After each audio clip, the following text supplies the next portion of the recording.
What's up, YouTube? It's the Action Figure Grader coming back to you with another video. And Collectibles Investment Brokerage, which is affiliated with AFA, sometimes they handle consignments for sellers that have large AFA graded collections, or maybe they sent in the collection to get graded by AFA, and then they just want to sell it all once it's graded. Well, the other day, AFA/CIB listed on eBay, buy it now with making offers, a bunch of incredible mint-on cards. Most of them were later Return of the Jedi and Tri-Logos. There were some ESBs, some earlier card backs, and there's still some available, which I assume I already touched on in my yet-to-be-made What to Buy video.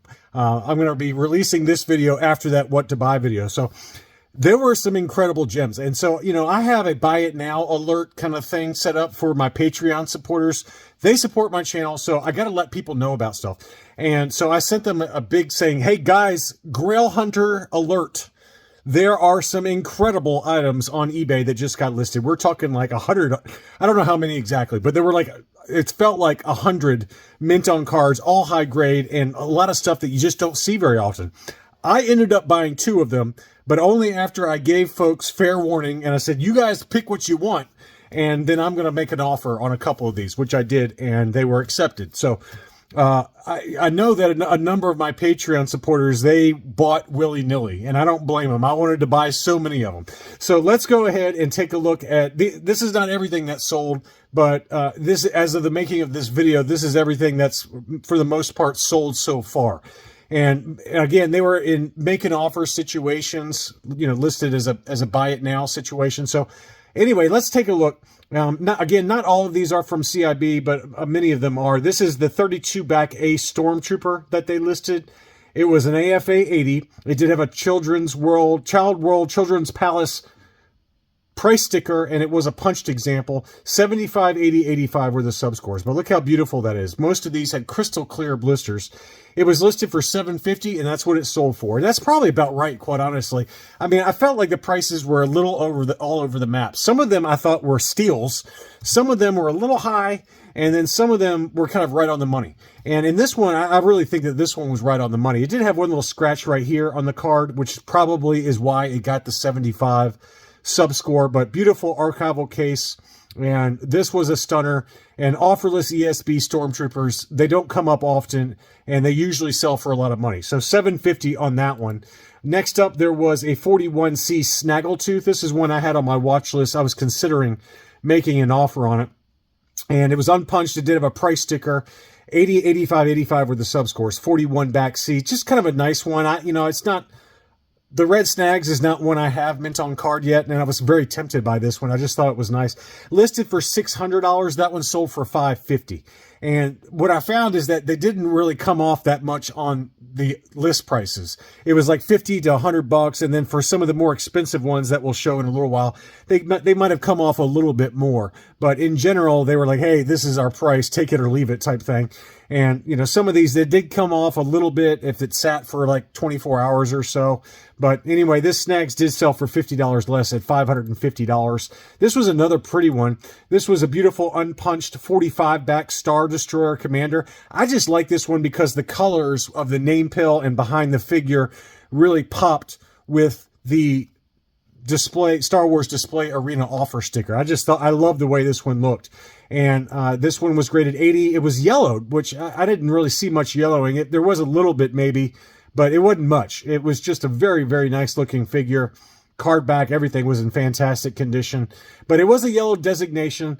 It was listed for $600. The best offer on that one was $540. So in that case, they did come off $60, which is the exception rather than the rule. But I think that if you go on CIB's kind of eBay's page right now, to the extent that there's any still available, I would imagine that there's probably a little more flexibility on the price. Maybe not, I don't know. But this one, they did come off $60 on.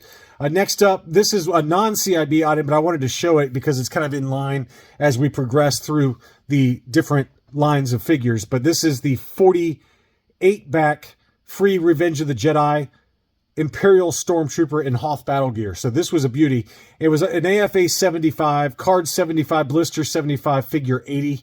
The weapon looked like it came loose there, and it did have some damage around the hang tab up here. But this was kind of in line next in terms of chronological release, so I wanted to include it now. This one did sell in an auction for $619, and coincidentally, CIB did have an AFA 85 of this one listed at $1,500 that they apparently sold away from eBay. A number of the items they listed on eBay, and then they took it off of eBay, so I'm assuming that people with an inside track to those who listed them, they bought them away from eBay. I don't have any inside track, so I had to do mine on eBay, which I'll get to in a little while. But this one was a nice one, and it's an AFA 75, but $619. And then you compare it to the one that was listed at $1,500 for an AFA 85 versus a 75 that CIB had. Next up, here's another non-CIB item. This was the transition card for Hammerhead. This is the 48-back free Neon offer. And it had a little card wave to it, a little bit of warp, which would probably come out in, in a star case. But this is a tough one to find. And it was at auction, so I was kind of curious to see where it would sell. It actually came in lower than I expected.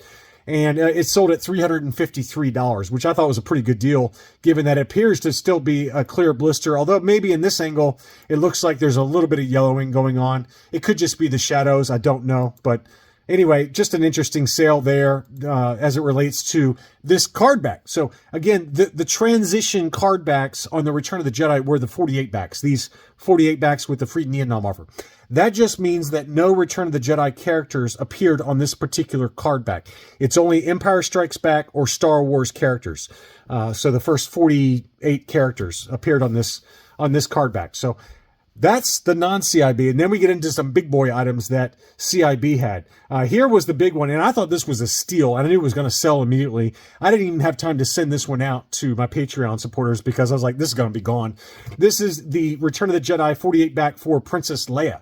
And a first 12 Princess Leia on any Return of the Jedi card back, no matter what the condition, are very pricey. This one was an AFA 60, so not high grade, but it doesn't matter. I mean, they go for a lot of money, and it was listed at $1,200, which I actually thought was way below market. I was expecting, to me, if I was going to list this in AFA 60, I'd probably list it at minimum $1,500, if not even higher. So clear blister, Princess Leia on any Return of the Jedi card back is going to be a lot of money. Card 60, blister 80, figure 80. So 280 subscores. And it just had, I guess, some wear to the card. But that was a steal at $1,200. That's the price I would have paid all day long. I didn't want to spend that, though. There were some other ones that I really wanted more, although this is much rarer than the ones I picked up. But that was a nice one.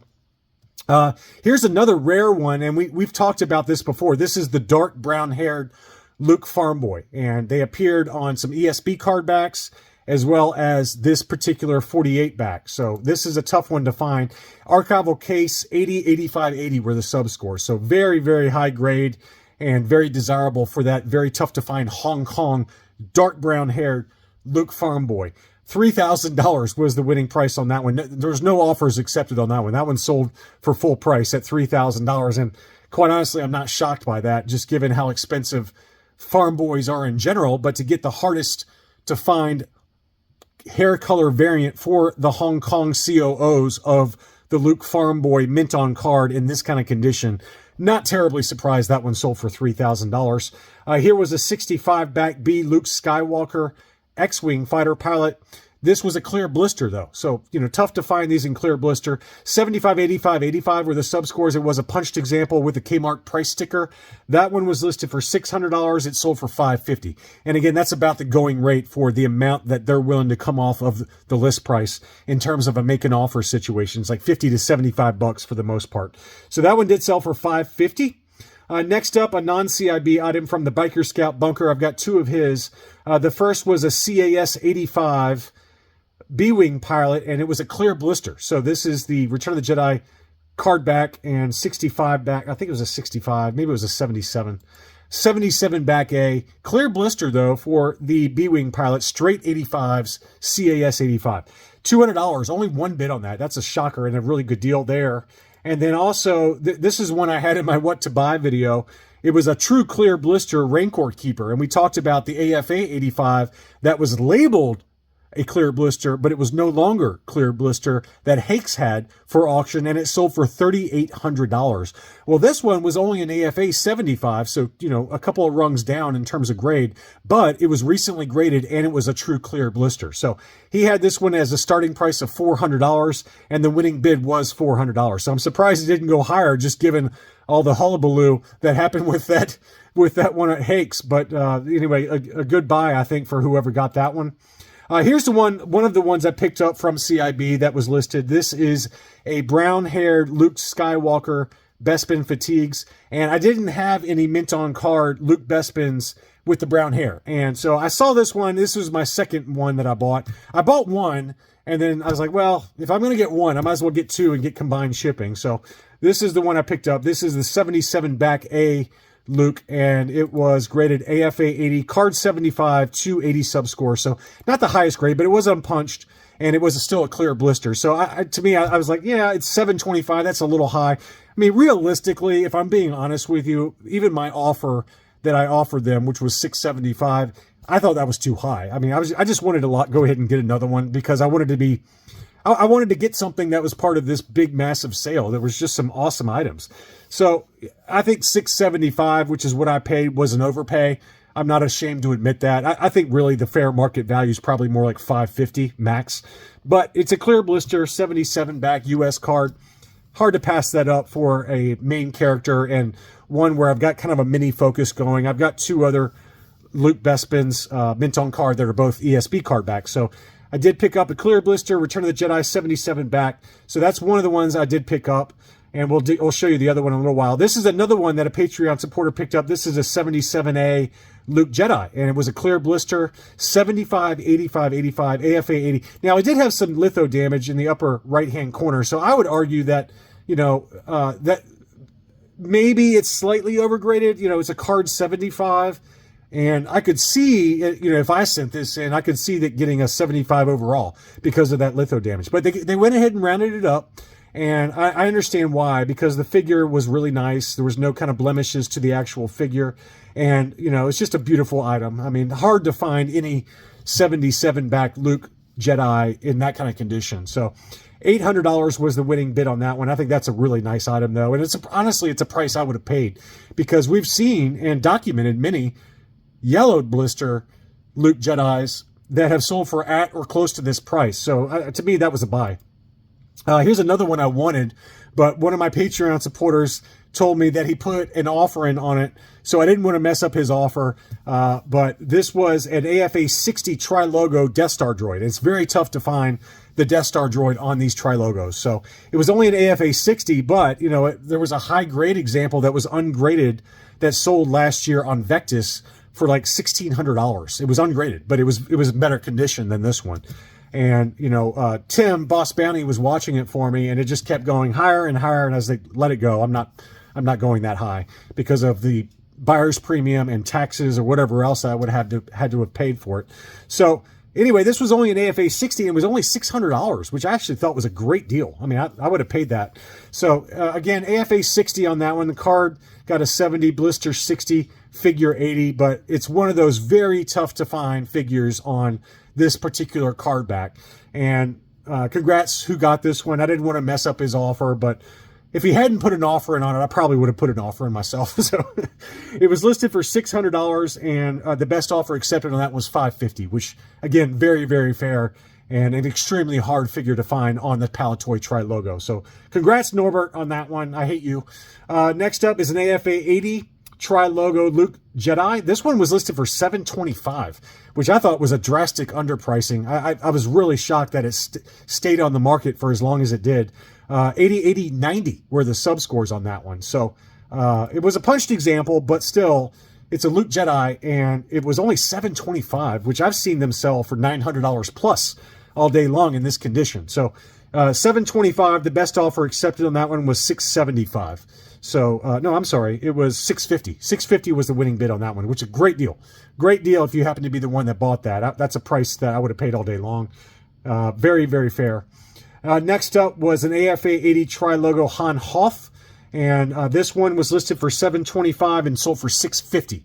So they came down a little bit off those, and It was unpunched with the KB Toys 79 cents price sticker. I've already got one of these, so it wasn't on my radar, but great deal on that one. $6.50 for the AFA 80 Tri-Logo Han Hoth. Here's the other one I did pick up, and it was basically a revenge purchase, if you will, because I was so mad about what happened to my other one. I bought one from Germany or somewhere in Europe, and it arrived safe and sound. And then I sent it to Collector Archive Services to be graded. This is the Spanish PBP variant for Dengar. This one is on the German Parker card back, though. So I think mine was just on a regular Palatoy card back. But this is the German Parker card, as you can see here, and it's the Spanish PBP Paleface Dark Armor. Anyway, I bought one for like $200 ungraded. It arrived safe and sound, and then it cracked. The blister cracked in shipping to CAS, and you know, it's just such a it's kind of a heavy figure because of that backpack that it jostles in shipping. I packed it really well, but it's still cracked, and so it came back a CAS 70. I sold it off at a loss, and so this one I did buy. Hopefully it arrives safe and sound. We'll see, but this one I offered $600, and they countered back to me at $650, which I accepted because I just wanted to get it done. This is one that was on my want list to start the year, and I was like, oh my gosh, mine cracked in shipping. I'm never going to find another Spanish PBP mint on card Tri-Logo. And that just shows you, again, folks, none of this stuff is rare, okay? I mean, there are exceptions, don't get me wrong. There are rarities out there, but this is not one of them.